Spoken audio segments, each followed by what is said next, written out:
ஆன்மீக அன்பர்களுக்கு எனது அன்பான வணக்கங்கள். இன்றைக்கு நாம் பார்க்க போகிற பதிவு என்னன்னா சனிப்பெயர்ச்சி. 2025ஆம் ஆண்டு வரக்கூடிய சனிப்பெயர்ச்சி. இதற்கு முன்பு எப்போ வந்துச்சுன்னு பார்த்தீங்கன்னா 2023 சனிப்பெயர்ச்சி வந்துச்சு. இப்போ 2025 இப்போ வருது. 2023 நிலவரப்படி ஆரம்பத்தில் என்ன இருந்துச்சுன்னு பார்த்தீங்கன்னா மகர ராசியில் பாதச்சனியும், கும்ப ராசியில் ஜென்மசனியும், மீன ராசியில் விரயச்சனியும் நடந்து ஆரம்பிச்சுது. அதில் இருந்து இப்போ வரைக்கும் 2025 வரைக்குமே மார்ச் 29ஆம் தேதி வரைக்குமே அதே தான் தொடர்ந்து இருந்துகிட்ருக்கு. இதுக்கு மேலே தான் பெயர்ச்சி ஆகிறது. திருக்கணித பஞ்சாங்கப்படி பார்த்திங்கன்னா மார்ச் 29ஆம் தேதி இப்போ பெயர்ச்சி ஆகுதுங்க. கும்பராசியிலிருந்து மீன ராசிக்கு பெயர்ச்சி ஆகிறாரு. கும்பராசியில் 3ஆம் பாதம் பூரட்டாதியில் இருந்து மீன ராசியில் இருக்கக்கூடிய பூரட்டாதி 4ஆம் பாதத்துக்கு அன்றைய தினம் பெயர்ச்சி ஆகிறாரு. 9:44க்கு இந்த பெயர்ச்சி நடைபெறுதுங்க. 2025 மார்ச் 29ஆவது தேதியில் இருந்து நமக்கு எதை மாதிரியான சனி பகவான் எந்தெந்த ராசியில் எந்த இடத்துல இருக்காருன்னு பாருங்கள். மகர ராசியிலிருந்து 7.5 சனி முழுசாக விலகிறாருங்க. இப்போ மார்ச் 29ஆம் தேதியில் இருந்து உங்களுக்கு சனி விடுதலை ஆயிடுச்சு. மகர ராசியிலேருந்து சனி விடுதலை ஆயிடுச்சு. இப்போ மேஷ ராசிக்கு சனி உள்ள வராரு. மேஷ ராசிக்கு விரயச்சனியாக அவர் உள்ள வராரு. அப்பொழுது அவர் விரயச்சனியாக வரும் பொழுது மீன ராசிக்கு ஜென்ம சனியாக வருது. அதுக்கடுத்து வரக்கூடிய கும்பராசிக்கு பாதச்சனியாக வராரு. ராசிக்கு 4ஆம் இடத்துல வரக்கூடிய சனி பகவான் அர்த்தாஷ்டம சனின்னு சொல்லுவாங்க. அதே போல் ராசிக்கு 7ஆம் இடத்து சனி பகவான் வராருன்னாக்கா கண்டகச்சனின்னு சொல்லுவாங்க. ராசிக்கு 8ல் சனி பகவான் வராருன்னு சொன்னாக்கா அஷ்டமத்து சனின்னு சொல்லுவாங்க. இப்போ எந்தெந்த ராசிக்கு எந்தெந்த சனி உங்களுக்கு எதில் இருக்குன்னு சொல்லிட்டு பார்க்கலாம். 2025 கும்பராசியிலிருந்து மீன ராசிக்கு மார்ச் 29ஆம் தேதி சனி பகவான் வராரு இல்லைங்களா. இப்பொழுது இந்த நிலவரப்படி அனைத்து ராசிகளுக்கும் சனி பகவான் எந்தெந்த இடத்துல இருக்காருன்னு சொல்லிட்டு பார்க்கலாம். மேஷ ராசிக்கு விரயச்சனியாக வராருங்க. அதே போல் ரிஷப ராசிக்கு லாபச்சனியாக வராரு. மிதுன ராசிக்கு கருமச்சனியாக வராருங்க. கடக ராசிக்கு பாக்கிய சனியாக வராரு. சிம்ம ராசிக்கு அஷ்டமச்சனியாக வராரு. கன்னி ராசிக்கு கண்டக சனியாக வராரு. துலாம் ராசிக்கு யோக சனியாக வராரு. விருச்சிக ராசிக்கு பஞ்சம சனியாக வராரு. தனுசு ராசிக்கு அர்த்தாஷ்டம சனியாக வராரு. மகர ராசிக்கு சகாய சனியாக வராரு. கும்ப ராசிக்கு பாதச்சனியாக வராரு. மீன ராசிக்கு ஜென்ம சனியாக வராரு. இப்போ மேஷத்திலிருந்து மீனம் வரைக்கும் இந்த சனி பகவான் எந்தெந்த இடத்துல யார் யாருக்கு என்ன இருக்காருன்னு சொல்லிட்டு இப்போ பார்த்தாச்சு. அந்தந்த ராசியில் இருக்கக்கூடிய சனி பகவானால் வரக்கூடிய பலன்கள் தான் மற்ற எல்லா ராசிக்கும் இப்போ நம்ம பார்க்க போகிறோம். கன்னி ராசியில் உள்ளவர்களுக்கு இந்த சனி பெயர்ச்சி எப்படி இருக்குன்னு சொல்லிட்டு பார்க்கலாம். 2025ஆம் ஆண்டு மார்ச் 29ஆம் தேதி சனி பெயர்ச்சி ஆகுதுங்க. அதாவது எப்படின்னு பார்த்தீங்கன்னா கும்பராசியிலிருந்து மீன ராசிக்கு வராருங்க. இதனால் ஏற்படக்கூடிய மற்ற ராசிகளுக்கு என்னென்ன பலன் கிடைக்குது, இந்த சனி பெயர்ச்சியால் என்னென்ன பலன் கிடைக்குதுன்னு சொல்லிட்டு பார்க்கலாம். இதில் கன்னி ராசிக்கு எப்படி இருக்குன்னு சொல்லிட்டு பாருங்கள். இப்போ வரது கன்னி ராசிக்கு கண்டகச்சனியாக வராருங்க. கண்டகச்சனினா 7ஆம் வீட்டில் வர்றதுனால அவருக்கு கண்டகச்சனின்னு சொல்லுவாங்க. இது ரொம்ப ஒன்றும் பெரிய பாதிப்புகள் இருக்காதுங்க, நல்லா தான் இருக்கும். கவலைப்பட தேவையில்லை. சனி கண்டகச்சனி வருது, அது வருது, இது வருதுன்னு சொல்லிட்டு பயமுறுத்துவாங்க. 7.5 தான் கொஞ்சம் கொடுமையாக இருக்கும். அதுக்கடுத்தது பார்த்திங்கன்னா அர்த்தாஷ்டம சனி கொஞ்சம் கஷ்டப்படும். அதே போல் அஷ்டமத்து சனி, இந்த 3 வகைகள் தான் கொஞ்சம் கஷ்டத்தை கொடுப்பார் சனி பகவான். மீதி எந்த சனி எப்படி இருந்தாலுமே நற்பலனை தாங்க அவர் கொடுப்பாரு. பொருளாதாரம் உங்களுக்கு நல்ல சிறப்பாக இருக்குதுங்க. கன்னிராசிக்காரர்களுக்கு பொருளாதார வளர்ச்சி ஏற்படும். அதே போல் உங்கள் தொழிலில் லாபம் ஏற்படும். முதலீடு செய்பவர்களாக இருந்தால் இப்பொழுது முதலீடு செய்யலாம். லாபம் எப்படி வரும் அப்படின்னு சொல்லிட்டு நல்ல ஆலோசனை பண்ணுங்கள். எவ்வளவு முதலீடு போட்டால் எவ்வளவு லாபம் வரும், இதில் நமக்கு என்ன லாபம், மற்றவங்களுக்கு எப்படி இதில் ஷேர் கொடுக்கறது, எல்லாத்தையும் யோசிச்சுட்டு நீங்கள் இந்த ஒரு முதலீடு பண்ணணும் அப்படின்னு நினைக்கிறீங்கன்னா நிச்சயமாக பண்ணலாம். அந்த காலகட்டம் தாங்க இது. நல்லா இருக்குது. வருமானத்துக்கு ஏற்ற செலவும் வருது. அதே போல் எவ்வளவுக்கு எவ்வளவு லாபம் வருதோ அந்த அளவுக்கு உங்களுக்கு செலவு அதிகரிப்பாக தான் இருக்குது. கொஞ்சம் நிதானமாக இருங்க, சரியாயிடும். ஆனால் உங்களுக்கு வருமானம் வருது இல்லைங்களா, அது பெரிய விஷயம். வருமானமே இல்லாமல் செலவு பண்ணணுன்றது தான் கடன் ஏற்படும். இது உங்களுக்கு கடன்லாம் ஏற்படாது. செலவு மட்டும் நீங்கள் எவ்வளவு சம்பாதித்தாலும் கையில் தங்காதுங்க. நீங்கள் 10 ரூபா சம்பாரித்தாலும் கையில் தங்காது, 100 ரூபா சம்பாரித்தாலும் கையில் தங்காது. அதே அளவுக்கு செலவு வரும். ஆனால் இது சந்தோஷமான செலவாக நீங்கள் எடுத்து செலவு பண்ணிங்கன்னா பிற்காலத்தில் உங்களுக்கு இதை நினச்சி பெருமைப்படக்கூடிய இடத்துல தான் இருக்கிறீங்க. நல்லா பண்ணுங்கள், தப்பு இல்லை. நல்லா செலவு பண்ணுறதுல தப்பு கிடையாது. அதே தேவையில்லாத வீண் செலவுகளை மட்டும் குறைச்சிக்கிறது ரொம்ப நல்லதுங்க. அதே போல் வேலை மாற்றம் ஏற்படுறதுக்கான வாய்ப்புகள் அதிகமாக இருக்குது. இந்த வேலையை விட்டுட்டு அதிகமாக சம்பளம் கிடைக்குது, அந்த வேலைக்கு போகலாமான்னு தாராளமாக போங்க. இடம் மாற்றம் ஏற்படலாம். வேறு வீடு வாங்கிட்டு போகிறோம், இல்லை இந்த வீட்டை விட்டுட்டு நம்ம வேறு வீட்டுக்கு போகிறோம். ஓகே, எல்லாமே உங்களுக்கு சிறப்பாக தாங்க இருக்கும். ஒரு மாற்றம் ஏற்பட்டால் தானேங்க எது ஒன்றுமே நல்லாயிருக்கும். அதுலேயே போட்டு குழப்பிட்டு இருக்கக்கூடாது இல்லைங்களா. இப்போ கொஞ்சம் மாறுதல் வந்துச்சுன்னா உங்களுக்கு அதிலிருந்து வேறு மாதிரி ஒரு சூழ்நிலை அமைப்பு ஏற்படும் பொழுது மனசு கொஞ்சம் தெளிவடையும். அதனால் நீங்கள் செய்யக்கூடிய வேலைகள் அனைத்துமே சிறப்பாக இருக்குங்க. உற்சாகம் ஏற்படும். உங்களுக்கு ஏதோ ஒரு பலம் உங்கள் மனசுக்குள்ளேயும் ஒரு உடம்புக்குள்ளேயும் உங்களுக்கு தெம்பு தரும். இதனால் உங்களுக்கு வேலைகள் அதிகமாக செய்யலாம். ஒரு ஆள் வேலையை 2 ஆளாக கூட செய்வாங்கன்னு சொல்லுவீங்க இல்லைங்களா, அது நீங்களாக தான் இருப்பீங்க. அந்த அளவுக்கு உழைப்புக்கு நீங்கள் பெருமை கொடுக்கக்கூடிய ஆள் தாங்க. அதனால் நீங்கள் செய்வீங்க. தைரியமாக வேலையில் ஈடுபடக்கூடிய ஆட்கள் நீங்கள் தான். அதே போல் உங்கள் பேச்சு ரொம்ப இனிமையாக இருக்குங்க. கன்னி ராசிக்காரங்க கிட்ட மட்டும் போய் பேசி பாருங்கள், அவங்க நம்மளை கவுத்துருவாங்க. ஏன்னா அந்த அளவுக்கு அவங்க இன்பமாகவும் இனிமையாகவும் பேசக்கூடியவர்கள். அதேமாதிரி நேர்மையாக பேசுவாங்க. என்ன சொல்லணுமோ அதை கரெக்டாக சொல்லுவாங்க. ஆனால் அதை வலிக்காத மாதிரி சொல்லுவாங்க. அதுக்கு அவங்களுக்கு ஆண்டவன் கொடுத்த கிஃப்ட்டுன்னு நான் நினைக்கிறேன். அது கன்னி ராசிக்காரர்களுக்கு மட்டும்தாங்க இந்த பலனை கடவுள் கொடுத்துருக்குறான். இதனால் மற்றவங்க என்ன நினைப்பாங்க, கன்னிராசிக்காரங்கன்னா எல்லாம் போய் சூழ்ந்துக்கிறாங்க. அப்படி கிடையாது. அவங்களோட பேச்சு அவங்களுக்கு பிடிக்கிறது, அவங்க நடந்துக்கிற விதம் மற்றவங்களுக்கு பிடிச்சிருக்கிறது. அதே மாதிரி மற்றவங்களுக்கு கொடுக்கக்கூடிய குணம், மற்றவங்களுக்கு செய்யக்கூடிய செயலெல்லாம் மற்றவங்களுக்கு பிடிக்கிறதுனால எப்பயுமே ஒரு கூட்டமாக இருக்கக்கூடிய சூழ்நிலை தான் கன்னிராசிக்காரர்களுக்கு இருக்குது. அதனால் நீங்கள் எப்பயுமே தெளிவாக தான் பேசுவீங்க, அமைதியாக தான் பேசுவீங்க, டென்ஷன் ஆக மாட்டீங்க. அப்படியே டென்ஷன் ஆனாலும் அடுத்த நிமிஷம் அதை சரி பண்ணிக்கணும்னு உங்களுக்கு தோணிடும். அதை எப்படி சரி பண்ணணும்னு உங்களுக்கு தெரியும். அப்படி இருக்கும்போது உங்களிடம் அனைவருமே நல்லா பழகுவாங்க. பழகக்கூடிய இடத்துல தான் நீங்கள் இருக்கிறீங்க. அதே போல் வீட்டில் இருக்கவங்க கிட்ட கொஞ்சம் நிதானமாக பேசுங்க. எப்பயும் அப்படி தான் பேசுவீங்க. இருந்தாலும் இந்த சனி வரும்பொழுது, கண்டக சனியாக வரும்பொழுது உங்களுக்கு கோபத்தை கொஞ்சம் ஏற்படுத்தி விடுவார். நீங்கள் எப்பயும் போல் இருக்கிறதுக்கு முயற்சி பண்ணுங்கள். புதுசாக உங்கள் முகத்தை கோபமாக காமிக்கணும்னு நினச்சா யாரும் ஏற்றுக்க மாட்டாங்க. வேணாம், நீங்களாகவே இருங்க. நல்லதே நினைங்க, நல்லதே நடக்கும்.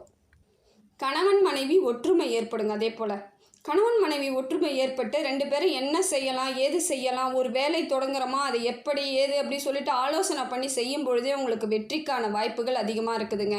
அது நீங்கள் அதை 2 பேரும் சேர்ந்து முடிவு பண்ணும் பொழுது எந்த ஒரு செயலுமே பலமாக இருக்கும். அதனால் இதை நீங்கள் கேட்டு தான் செய்ய போகிறீங்கன்னும் பொழுது இன்னும் பலம் அதிகமாகுதுங்க. அதே போல் உங்களுக்கு அலைச்சல் அதிகமாக தான் இருக்கும். ஏன்னா தொழில் நீங்கள் தொடங்க போகிறதா இருந்தாலும் சரி, ஏற்கனவே தொடங்கிட்டு இருந்தாலும் சரி, இந்த கண்டகச்சனியில் இருக்கும் பொழுது பலு கொஞ்சம் ஜாஸ்தியாக தாங்க இருக்கும். வேலை பலு ஜாஸ்தியாக இருக்கும். ஓடிக்கிட்டே இருக்காமல் இருக்கும், அலைஞ்சிக்கிட்டே இருக்காமல் இருக்கும். இந்த வேலை முடிச்சா அடுத்த வேலை வரும். உங்களுக்கு தூங்குறது கூட டைம் இல்லாமல் தான் நீங்கள் ஓடுவீங்க. முடிஞ்ச வரைக்கும் அதெல்லாம் கொஞ்சம் தவிர்த்துட்டு சாப்பிடுங்க. நல்லா சாப்பாடு சாப்பிடுங்க. இரவில் நல்லா தூங்குங்க. ஓரளவுக்கு ஆரோக்கியத்தையும் நீங்கள் கடைப்பிடிச்சாகணும் இல்லையா. அதனால் உணவுகளை மட்டும் வேலைக்கு சாப்பிடுங்க. நேரம் தவறி சாப்பிடாதீங்க. டைம் இல்லைன்னு ஓடிக்கிட்டே இருந்தால் மட்டும் நாளைக்கு சம்பாரித்து எடுத்துகிட்டு போய் நம்ம மருத்துவர்கிட்டையும் மருந்துலையும் தான் செலவு பண்ணணும். அது வேண்டாம். நம்மளுக்கு வர்றது வரட்டும்னு சொல்லிட்டு கொஞ்சம் நிதானத்தை நீங்கள் கடைப்பிடிச்சு வேலைக்கு உணவுகளை சாப்பிடுங்க. அதே போல் தூக்கம், இந்த நேரத்துக்கெலாம் படுத்து தூங்கணும், இந்த நேரத்துக்கு எந்திரிக்கணும்னு எந்திரிக்கிறது நல்லது. அதே போல் கன்னி ராசிக்காரர்கள் தூங்க ஆரம்பித்தா நீங்கள் பாட்டு தூங்குவீங்க. வெடியறது தெரியாமல் மத்தியானம் போகிறது கூட தெரியாமல் தூங்குறவங்களாம் கூட இருக்கிறாங்க. ஏன்னா அவங்களுக்கே அது தெரியாமல் நடக்கிறது தான்.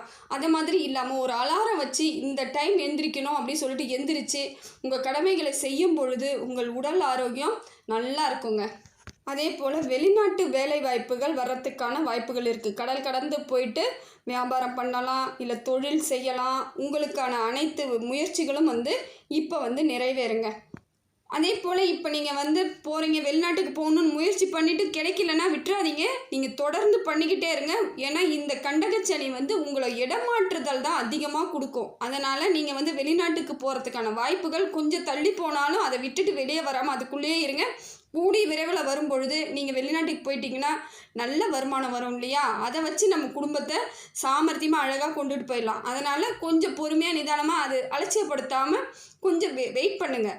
நல்லா கிடைக்கும் வேலையெல்லாம் உங்களுக்கு. வெளிநாட்டு போகிறதுக்கும் அமோகமாக வாய்ப்பு இருக்குதுங்க. படிக்கக்கூடிய பிள்ளைகளுக்கு படிப்பு நல்லா இருக்குதுங்க, தப்பு கிடையாது. கொஞ்சம் முயற்சி பண்ணி படிச்சிங்கன்னா நல்ல மதிப்பெண்ணை எடுக்கலாம். உங்களுக்கு வெற்றி வாய்ப்புகள் அதிகமாக இருக்குது.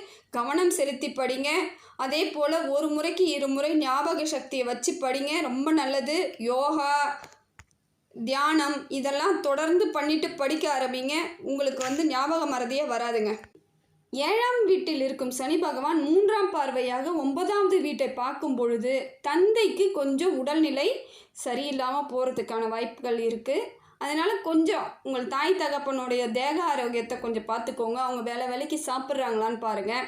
உங்களோட நேரங்கள் தாங்க அவங்களுக்கு வந்து சில சின்ன சின்ன பாதிப்புகளை ஏற்படுத்தலாம். அதனால் உங்களுக்கு பொருள் விரயம் ஆகலாம். ஒரு மருத்துவ செலவு, அதே போல் தேவையில்லாத மன உளைச்சல், இது எல்லாத்தையுமே வந்து சனி பகவான் எப்படி கொடுப்பாரு? சுற்றி இருக்கிறவங்கள வச்சு தான் கொடுப்பாரு. அதனால் என்ன பண்ணுங்கள், பெற்றோர்களை மட்டும் கொஞ்சம் கவனமாக பார்த்துக்கோங்க. இந்த பார்வை வந்து 9ஆம் வீட்டை பார்க்கறது கொஞ்சம் பெற்றோர்களுக்கு உங்களுக்கு கஷ்டத்தை ஏற்படுத்தி கொடுக்குறதா தான் இருக்குது. அது தாயை விட தந்தைக்கு அதிகமாக இருக்குதுங்க. அதனால் கொஞ்சம் ஜாக்கிரதையாக பார்த்துக்கோங்க. அதே போல் புதுசாக இடம் வாங்கணும், வீடு வாங்கணும், வண்டி வாகனம் வாங்கணும்னு நினைக்கிறீங்கன்னா கொஞ்சம் பேப்பர்ஸ் எல்லாம் செக் பண்ணுங்கள். விலங்கம் இருக்கா, இடத்துல விலங்கம் இருக்கா, வீட்டில் விலங்கம் இருக்கா, ஏதாவது லோன் போட்டு வாங்கிட்டு கட்டாமல் வச்சுருக்காங்களா அப்படிலாம் சொல்லிட்டு பாருங்கள். அதே போல் வண்டி வாகனங்களை நீங்கள் வாங்கும் பொழுதும் நிதானமாக வாங்குங்க. உங்கள் கைக்குள்ளே இருக்க செலவு மட்டும் வாங்குங்க. அதிகப்படியாக லோன் எடுத்தெல்லாம் வாங்காதீங்க. கட்ட முடியாமல் போயிடுச்சுன்னா நீங்கள் தான் கஷ்டப்படுவீங்க. அதனால் பார்த்து வாங்குங்க. அதே போல் வண்டி வாகனங்களை செல்லும் பொழுதும் ஜாக்கிரதையாக இருங்க. வேகமாக வண்டி ஓட்டுறது, அதே போல் பிரேக் இருக்கான்னு பார்த்துக்கோங்க. பிரேக் பிடிக்காமல் வண்டி ஓட்டி போயிட்டு இது பண்ணுறது ரொம்ப கஷ்டம். ஹெல்மெட் போடுங்க. அதே போல் பேப்பர்ஸ் கரெக்டாக இருக்கான்னு சொல்லிவிட்டு வண்டியில் கரெக்டாக இருக்கான்னு பார்த்துக்கிட்டு வண்டி எடுங்க. அதுதான் நல்லது. அதே போல் வாரம் ஞாயிற்றுக்கிழமை வண்டிக்கு வந்து ஒரு எலுமிச்சம்பழம் சுற்றி போட்டிங்கன்னா இன்னும் சிறப்புங்க. எந்தவித பிரச்சனையுமே வராது. அதே போல் கன்னி ராசிக்காரர்கள் என்ன பண்ணுங்கன்னா, குளிக்கும் பொழுது ஒரு கைப்பிடி அளவுக்கு கல்லுப்பு எடுத்து தண்ணியில் வாளியில் போட்டு அந்த தண்ணி எடுத்து குளிங்க. ஏதாவது திருஷ்டி, இல்லை தேவையில்லாத மன உளைச்சல், இல்லை தேவையில்லாத மற்றவங்களோட கண் அதை மாதிரிலாம் இருக்கிறதெல்லாம் வந்து போயிடுங்க. இதை மாதிரி செய்யும் பொழுது நம்ம கடலில் குளிக்கிற மாதிரி, கடலில் போயிட்டு எப்பயுமே குளிச்சுட்டு வந்தோம்னா நம்மக்கிட்ட இருக்கிற அத்தனை சக்தியுமே வெளியே போயிடும். அதனால தான் கைப்பிடி அளவுக்கு கல்லுப்பு போட்டு நீங்கள் வந்து செவ்வாய்க்கிழமை குளித்தாலும் சரி, வெள்ளிக்கிழமை குளித்தாலும் சரி, இந்த மாதிரி தொடர்ந்து குளிச்சுக்கிட்டே வாங்க. உங்களுக்கு வந்து எந்தவித கஷ்டமோ கவலையோ கிட்ட நெருங்காதுங்க. அதே போல் மற்றவங்களுக்காக பறிஞ்சிக்கிட்டு எங்கேயுமே போய் பேசாதீங்க. ஏன்னா மற்றவங்களுக்கு நீங்கள் சப்போர்ட் பண்ணி பேசுகிறதா நினச்சிங்கன்னா கடைசியில் அவங்களே உங்களை காட்டி கொடுத்துட்டு அவங்க நல்லவங்களாக போயிடுவாங்க. உங்கள் தலையில் எதையாவது தேவையில்லாத பிரச்சனையில் ஈர்த்து விட்டுட்டு உங்களுக்கு ஒரு அவப்பேரை வாங்கி வச்சுட்டு அவங்க போயிடுவாங்க. அது வேண்டாம். நீங்கள் உங்கள் வேலையை மட்டும் பாருங்கள். மற்றவங்களுக்கு எப்பயும் சப்போர்ட் பண்ணாதீங்க. அதே மாதிரி ஜாமீன் கையெழுத்து எந்த காலத்துலேயுமே போடுறதை நிறுத்திக்கோங்க. கன்னிராசிக்காரர்கள் முக்காசி மாற்றுறதே அது மாதிரி விஷயத்தில் தான் மாட்டுறாங்க.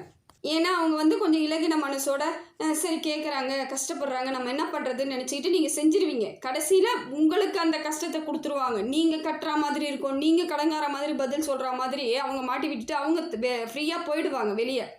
அந்த கஷ்டம்லாம் நம்மளுக்கு தேவையில்லைங்க. எப்பயுமே நீங்கள் வந்து ஜாமீன் கையெழுத்து போடவே போடாதீங்க. அதேமாரி பணம் கொடுக்கல் வாங்கல் விஷயத்துலேயும் இப்போ கொஞ்ச நாளைக்கு நீங்கள் கரெக்டாக இருக்கிறது ரொம்ப நல்லதுங்க. கன்னி ராசிக்காரர்கள் வந்து ஹனுமன் கோவிலுக்கு போகிறது ரொம்ப சிறப்புங்க. இந்த மாதிரி சனி வந்து ஏதோ ஒரு இடத்துல நம்மளுக்கு பிரச்சனை கொடுக்குதுனாலே நீங்கள் போக வேண்டிய ஒரே இடம் எதுன்னு பார்த்தீங்கன்னா ஹனுமன் கோவிலுக்கு, ஆஞ்சநேயர் கோவிலுக்கு போயிட்டு வந்தாலே ரொம்ப விசேஷங்க. அதே மாதிரி ஹனுமன் சால்சா படிச்சுட்டு வாங்க, ரொம்ப விசேஷங்க. அது முடிஞ்ச வரைக்கும் தொடர்ந்து படிங்க. இல்லை சனிக்கிழமை மட்டும்னா முடிஞ்ச வரைக்கும் படிச்சிருங்க. உங்களை எதுவுமே நெருங்காது. வெற்றி மேல் வெற்றி அவர் உங்களை வந்து பெற வச்சிருவாருங்க. உங்களுக்கு சாதகமான சூழ்நிலையை ஹனுமன் ஏற்படுத்தி கொடுத்துருவாருங்க.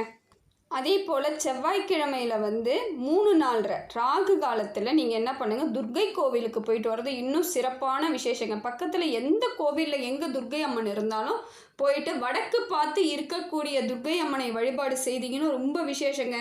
அந்த மாதிரி செய்துட்டு வாங்க. அதே போல் அவர்களுக்கு வந்து அந்த மஞ்சள் நிற வந்து பூ வாங்கி சாத்துறது இன்னும் சிறப்பான விசேஷம். அப்படி இல்லையா, எலுமிச்சம்பழ மாலை வாங்கி கோத்து எடுத்துகிட்டு போய் போடுங்க, அதுவும் நல்ல விசேஷம். அதே போல் ஒவ்வொரு வாரம் ஒன்று ஒன்று செய்யுங்க.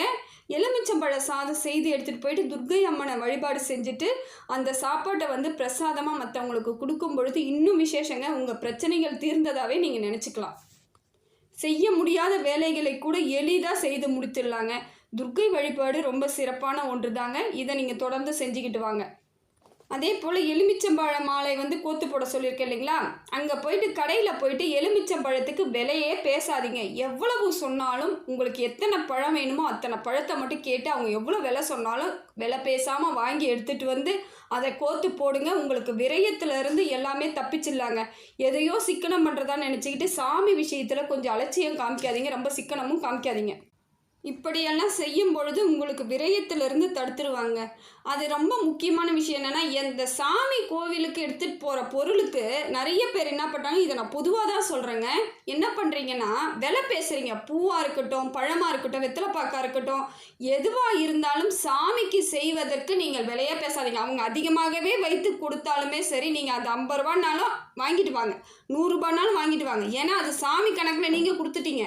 அவங்க எடுத்தாங்கன்னா அது அவங்களுக்கானது. அது நீங்கள் வந்து என்ன பண்ணிடுறீங்க, இதில் சிக்கனம் பிடிக்கிறேன், இவங்க ஏன் இவ்வளோ காசு வாங்குறாங்க, ஒரு பழம் 5 ரூபா தானே, இவங்க ஏன் 10 ரூபா கேட்குறாங்க, அப்படிலாம் நீங்கள் பேசிட்டு அதை வாங்கிட்டு போய் கொடுக்கும் பொழுது உங்களுக்கு பலன் ஏற்படாதுங்க.